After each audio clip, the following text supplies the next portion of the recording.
Hi everybody, welcome back to another video. Today's video will be a Q&A video. A couple things that I wanted to show you guys or maybe explain a little bit better. It'll be a pretty short video, but I'm here by our airlage pile. So somebody asked what the difference is between airlage and corn silage. Airlage is right here, corn silage pile is over there. So airlage basically is the cob, the whole cob, the husk, and a little bit of the plants, a little bit of the leaves. Not a whole lot, but that's mainly what airlage is. I'm going to grab a sample here and then a sample of our corn silage, and I'll take it in our shop and put it on the floor and kind of show you guys up close. It's pretty windy right now, so I don't really want to go out there with the camera, but I'll do that. And then if we still have some of the footage of when we cut this airlage this last fall, I'll see if Taryn can put that in the video. Just a short clip to kind of show you how we harvest airlage, I guess. Basically like a corn head from a combine, put that on the corn chopper, and that's how they harvest airlage. But I'll grab a couple samples and I'll show you in the shop. So the way the head works is it basically pulls the stalk down through the header, and it pulls the cob off and pulls it in and augers it into the machine basically.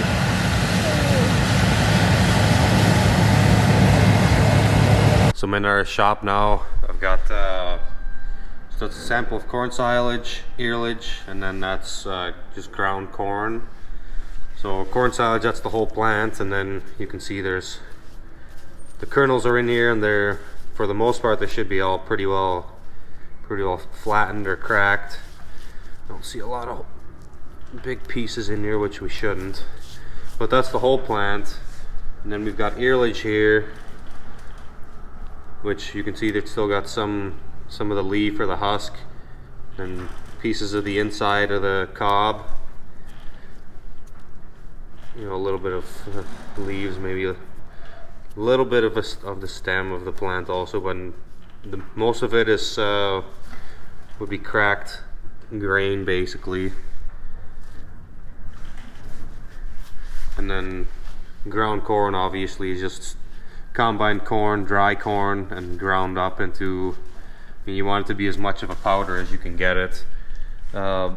We've done high moisture corn in the past, which is combined corn when it's fairly wet still, and then you grind it and pile it like we do with the silage and airlage and put a tarp over it. I like airlage because it's harvested in the field. It's processed right there with the chopper. We pile it, pack it, and then put a tarp over it with tires, and we're done. But you have to really watch moisture. You have to do it in time, especially with dairy cows. If it gets too dry, it becomes more difficult to crack the kernels, and you'll see corn going through the cow, not being used by the cow. You'll see a lot of it in the manure.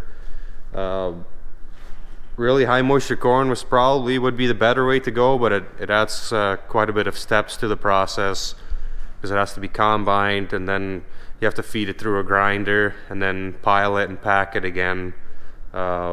Maybe sometime in the future we'd like to get set up to do high moisture corn all the time, but for now airlage works good for us. The same crew does it that does our silage chopping. We typically try to do it right after silage, or if the corn gets too dry, we'll maybe pull one machine off of silage and start on airlage so that we can get it at the right time. Yeah, that's basically, I guess, what airlage is. So there's another question, or maybe a couple of them, about the size of our bays and how we unload our commodities in these bays.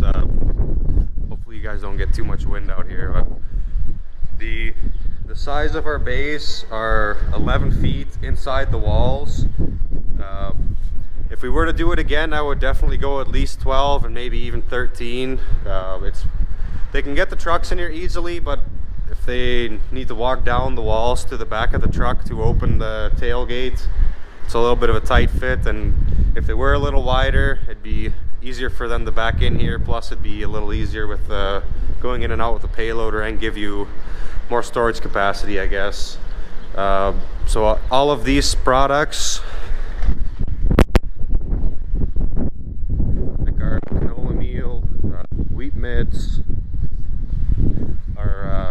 mix, and then the corn distillers.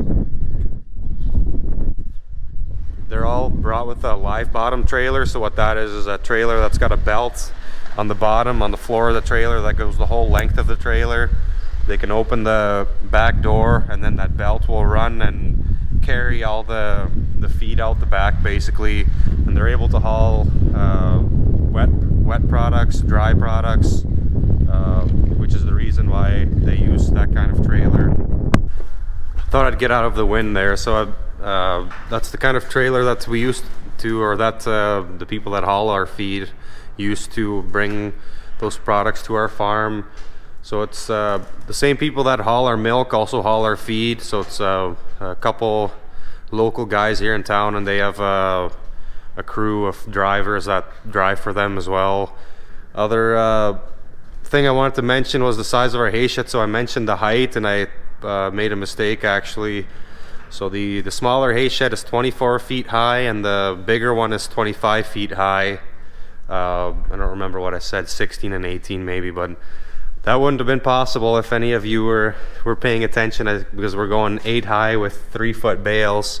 So it would have to be at least 24 feet high for those bales to fit in there. So that was the other thing that I wanted to mention, I guess. And I think that'll be it for this video. A little bit of a short video, but hopefully you guys enjoyed it, and hopefully we'll see you next week. Thanks for watching.